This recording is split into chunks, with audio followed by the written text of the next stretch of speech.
கிறிஸ்துவுக்குள் பிரியமானவர்களுக்கு ஆண்டவராக இயேசு கிறிஸ்துவுடைய இனிய நாமத்தினாலே வாழ்த்துக்கள்.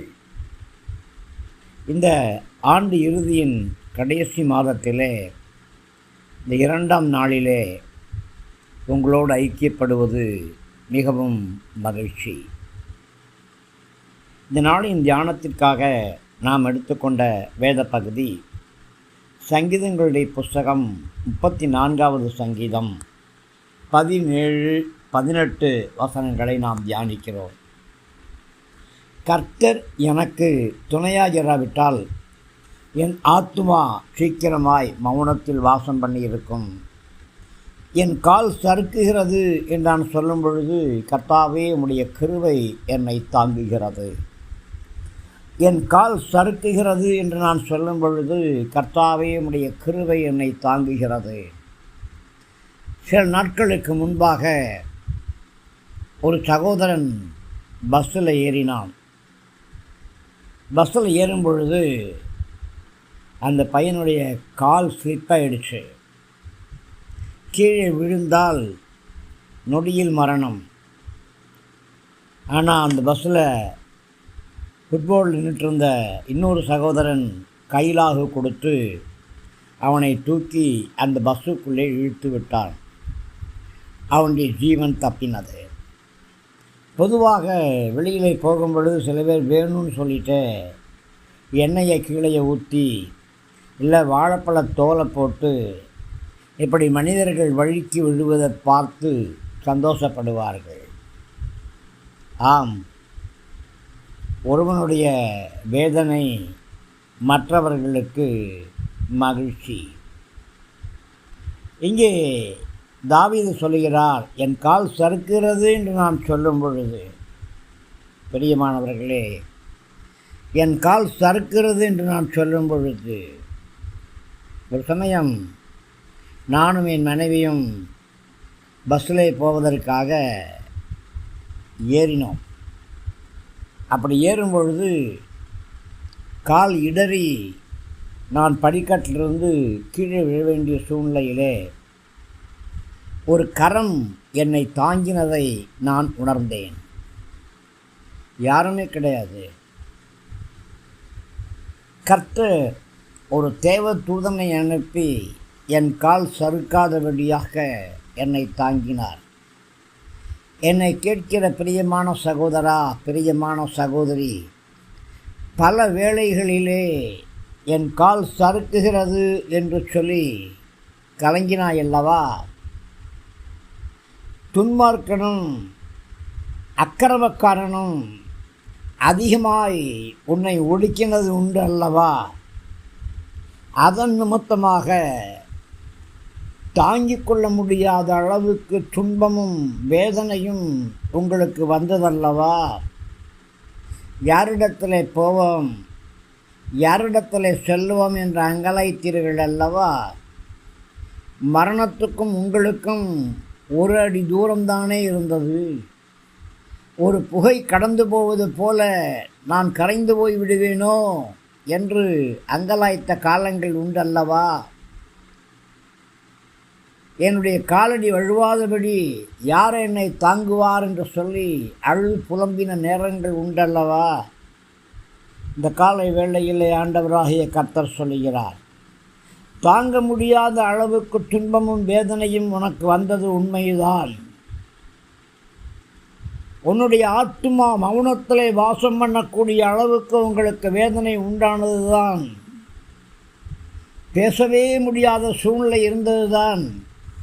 உங்களை நீங்களே காப்பாற்றிக் கொள்ள முடியாத சூழ்நிலைகள் வந்ததுதான். ஒருவேளை செயலிழந்து போய்விட்டேனோ என்று கலங்கினது உண்மைதான். மரணத்துக்கும் உங்களை நீங்கள் ஆயத்தம் பண்ணது உண்மைதான். ஆம், இந்த நேரங்களிலே நமக்கு ஒரு அடைக்கலம் உண்டு. நாம் நோக்கி கூப்பிடக்கூடிய ஒருவர் உண்டு. என்னை நோக்கி கூப்பிடு என்று சொல்லியிருக்கிறார் அல்லவா? சங்கீதக்காரன் அதைத்தான் செய்தார். என் கால் சறுக்குகிறது என்று நான் சொல்லும் பொழுது சொன்ன பிற்பாடு அல்ல, நான் சொல்லிக் கொண்டிருக்கும் பொழுதே உம்முடைய கிருபையின் கரங்கள் என்னை தாங்கிக் கொண்டிருக்கிறது. பிரியமானவர்களே, இதுதான் இயேசு, இதுதான் இயேசு. ஆண்டவரே, என்னால் முடியல என்று சொல்லும் பொழுது தாங்குவார். விழுந்து விடுவேன் என்று சொல்லும் பொழுது அங்கலாய்த்து கொன்றாதபடி அன்பின் கரத்தினால் அரவணைப்பார், தூக்கி நிறுத்துவார், இடர்களை நீக்கி போடுவார். பிரியமான சகோதரா, 3 தடவை நீ இடறி விழ வேண்டிய காலங்கள் வந்தது. உனக்கு முன்பாக 3 கற்கள் வைக்கப்பட்டிருந்தது. அந்த 3 கற்களிலும் ஒவ்வொரு தடவையும் இடறி விழுந்தாய், ஆபத்தை கண்டு பயந்தாய், இனி என்ன நடக்குமோ என்று அங்கலாய்த்தாய். இப்பொழுது உனக்கு முன்பாக ஒரு மகிமையான மேடு இருக்கிறதை பார்க்கிறேன். இனி இடரும்படியான கல்லுகள் கிடையாது. நீ அந்த மேட்டை கடந்தவுடன் செழிப்பான ஒரு தோட்டத்துக்கு நேராய் கர்த்தர் உன்னை கொண்டு வந்து நிறுத்தப் போகிறார். நீ பட்ட பாடுகள், பிரயாசங்கள், அங்கலாய்ப்புகள், விட்ட கண்ணீர்கள், ஏக்க பெருமூச்சுகள், இவைகள் எல்லாவற்றையும் கர்த்தர் மாற்றப் போகிறார். நிச்சயமாகவே முடிவு உண்டு. நம்பிக்கை வீண் போகாது. அப்போஸ்தலனாகிய பவுலும் இப்படித்தான் அதிகமான பாரம் சுமந்தவராய் காணப்பட்டார். அவருக்கு நேர்ந்த உபத்திரவத்தை குறித்து அவர் அப்படியாக சொல்கிறார். 2 கொரிந்தியர் 1:8-9 ஆகையால் சகோதரரே, ஆசியாவிலே எங்களுக்கு நேரிட்ட உபத்திரவத்தை நீங்கள் அறியாதிருக்க எங்களுக்கு மனதில்லை. என்னவென்றால், பிழைப்போம் என்ற நம்பிக்கை அற்றுப்போகத்தக்கதாக எங்கள் பலத்துக்கு மிஞ்சின அதிகமான பார வருத்தம் எங்களுக்கு உண்டாயிற்று. நாங்கள் எங்கள் மேல் நம்பிக்கையாயிராமல் மரித்தோரை எழுப்புகிற தேவன் மேல் நம்பிக்கையாய் இருக்கத்தக்கதாக மரணம் வரும் என்று நாங்கள் எங்களுக்குள்ளே நிச்சயித்திருந்தோம். ஆம் பிரியமானவர்களே, இதே வார்த்தையைத்தான் சங்கீதக்காரர் இப்படி சொல்கிறார், என் கால் சறுக்குகிறது என்று சொல்கிறார். கால் சறுக்கும் பொழுது கீழே விழுவதை தவிர வேறு வழியே கிடையாது, தப்பிக்க வழியே கிடையாது. சறுக்கி விழுந்தால் அவ்வளவுதான்.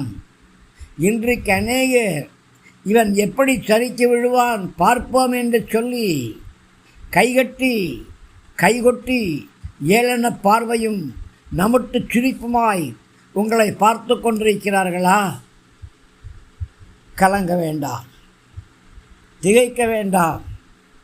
என் கால் சறுக்குகிறது என்று சொல்லும் பொழுது கர்த்தருடைய கிருபையின் கரம் உங்களை பாதுகாத்து வழிநடத்தும். தாவீதுக்கு சவுல் மூலியமாக அநேக துன்பங்கள் உண்டாயிற்று. தாவீது சவுலின் கையினாலே அழிந்து போகக்கூடிய சூழ்நிலைக்கு வந்துவிட்டார்.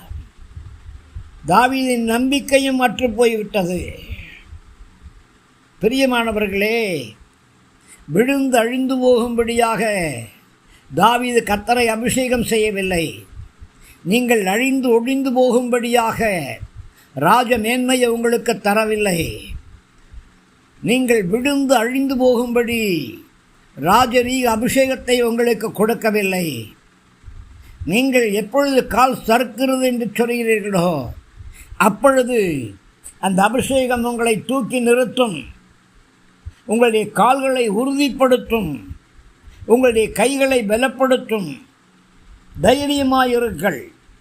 சங்கீதம் 73 முதல் 2 வசனங்களிலே சுத்த இருதயமுள்ளவர்களாகிய இஸ்ரவேலருக்கு தேவன் நல்லவராயிருக்கிறார். God is good for you. God is good for us. தேவன் எனக்கு நல்லவராயிருக்கிறார். தேவன் உனக்கு நல்லவராயிருக்கிறார். தேவன் நமக்கு நல்லவராயிருக்கிறார். ஒரே ஒரு நிபந்தனை, சுத்த இதயம். ஆனாலும் என் கால் தள்ளாடுதலுக்கும் என் அடிகள் சறுக்குதலுக்கும் சற்றே தப்பிற்று என்று தாவீது சொல்கிறார். பிரியமானவர்களே, சீக்கிரமாக மௌனத்திலே நீங்கள் வாசம் பண்ணும்படி கர்த்தர் உங்களை விடமாட்டார். நாம் ஆராதிக்கிற கர்த்தர் ஜீவனோடு இருக்கிறார். அவர் உயிரோடு கூட இருக்கிறார். உங்களுடைய கால் சறுக்கினாலும் கர்த்தருடைய கிருபை உங்களை தாங்கும். தூசியை உதறுவிட்டு எழும்புங்கள், கைகளை உயர்த்துங்கள். கர்த்தர் என்னை தாங்கினார், நான் விழாதபடி கர்த்தர் என்னை பாதுகாத்தார் என்று சொல்லுங்கள். தேவ கிருபை உங்களை பாதுகாக்கட்டும். ஆமீன், ஆமீன், ஆமீன். கிறிஸ்துவுக்குள் பிரியமானவர்களுக்கு அபிஷேகம் செய்யப்பட்ட ரேமா வார்த்தைகள் உங்களுக்கு ஆசீர்வாதமாக இருக்கும் விசுவாசிக்கிறேன். தயவாக நம்முடைய ஜீசஸ் பிளஸிங் யூடியூப் சேனலை லைக் பண்ணுங்கள், ஷேர் பண்ணுங்கள், சப்ஸ்கிரைப் பண்ணுங்கள், கமெண்ட் பண்ணுங்கள். உற்சாகமான காணிக்கைகளால் நம்முடைய ஊழியங்களை தாங்குங்க. கிருபை கூட இருக்கட்டும். ஆமேன், ஆமேன்.